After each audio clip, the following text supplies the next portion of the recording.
సరే ఉండు, భోన్ చేసి మళ్ళా పోదు. ఎందుకు?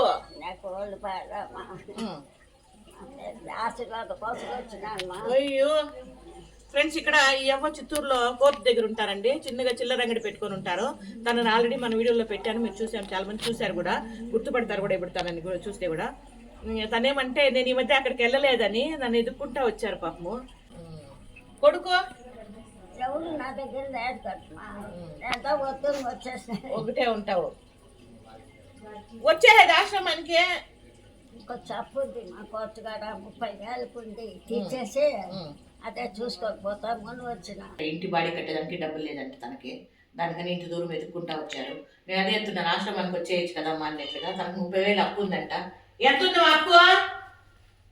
అక్కడ కోర్టు అది ఉంది మా, వ్యాపారం చేసి తెచ్చుకుంటాను, ఇంటి బాడీ కట్టేస్తే చాలు. ఏడద్దు పాపం, ఏడద్దు. 30,000 అప్పు ఉందంట. ఆ అప్పుని మురుకులు అమ్మి పాపం దాన్ని కట్టుకుంటుందంట. ఇప్పుడైతే మాత్రం ఇంటి బాడీ కట్టేదానికి నాకు లేదు, ఇంటి బాడీ కట్టుకునే నాకు 5,000 ఇవ్వని, 5,000 మాత్రమే అడిగారు. ఇదిగోండి 5,000 ఇస్తున్నాను.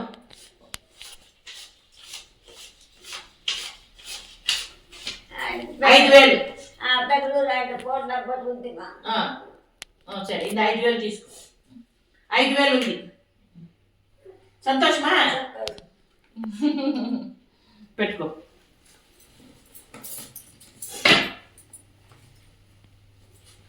రెండు చీరలు జాకెట్ ఉంది, 2 చీరలు ఉన్నాయి, 2 జాకెట్లు ఉన్నాయి. కట్టుకో. ఇట్లాంటి చీరలు ఇచ్చినానులే, నువ్వు కట్టుకునేటట్లే ఇచ్చినాను. కవర్లో పెట్టుకుని పెట్టిస్తుంది దాచిపెట్టుకో. మళ్ళీ ఎప్పుడు మనసు పోతుంది అప్పుడు వచ్చేస్తాను. సరే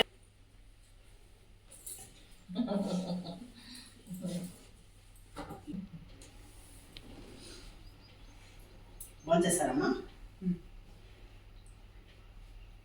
సరే